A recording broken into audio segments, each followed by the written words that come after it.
blizzard of 2011.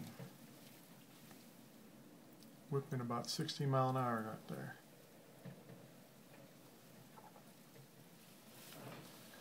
This is what 8737 looks like.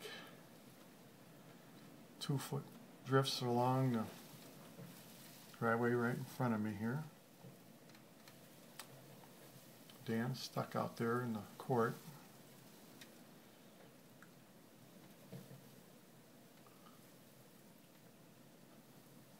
And